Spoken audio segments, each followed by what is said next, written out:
С успехом при полном зале в Театре оперы и балета завершился международный фестиваль Сыктывкар-Сатулус. Заключительным аккордом масштабного фестиваля по традиции стал большой гала-концерт.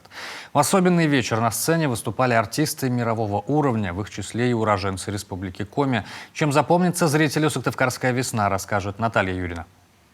Позади 2 десятка насыщенных дней, 2 яркие премьеры «Фиалка Монмартра» и легендарный балет «Ягморт». Новые концертные программы, уже полюбившиеся зрителям постановки. Выступления арт-проекта «Тенора 21 века» и Пермского театра оперы и балета.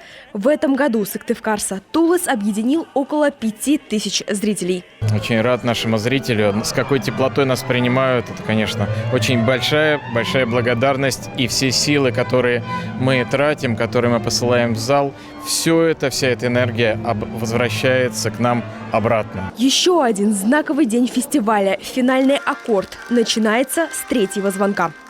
Яркий и красочный фестиваль по праву можно назвать главным украшением Сыктывкарской весны и, конечно, культурной жизни республики. Уже на протяжении более 30 лет фестиваль бережно хранит лучшие традиции театра и расширяет жанровые границы искусства. У нашей республики есть такая эмоциональная, наполненная особым смыслом культурная инициатива. Зародившись однажды, она продолжает развиваться, расширяя границы творчества и участников. Первое отделение в зале темно. Источник приглушенного света – оркестровая яма. Звучит увертюра к балету Якова Перепелицы «Ягморт». Легендарной постановке в этом году 60 лет. Юбилейную 5-ю версию балета представили на этом фестивале.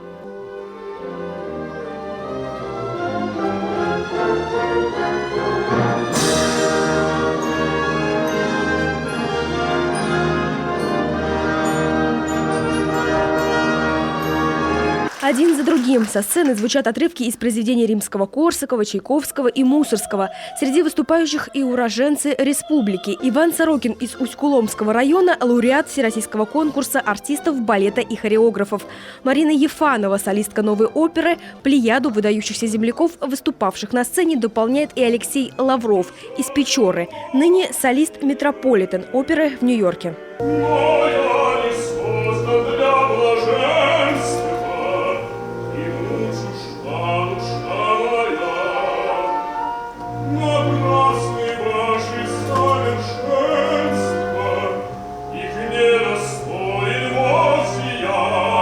Среди гостей приглашенных Николай Ерохин. Накануне премьер театра Станиславского и Немировича Данченко исполнял одну из главных партий в «Тоске».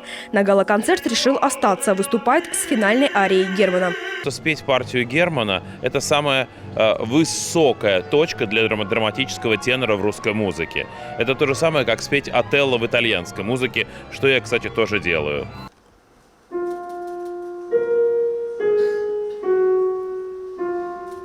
На сцене «Девятый вал» – премьера Большого театра. В 4-й раз прима-балерина Екатерина Крысанова и премьер Владислав Лантратов исполняют дуэт.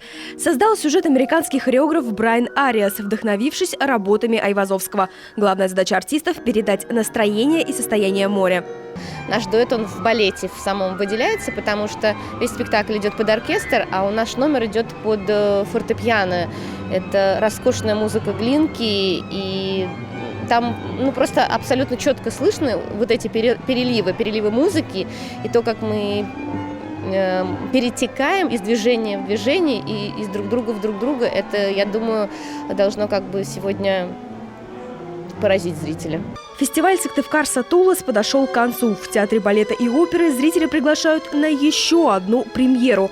Закроет сезон новая программа «Вечер дивертисмент». Видеть музыку, слышать танец. Наталья Юрина, Алексей Паршуков, телеканал «Юрган».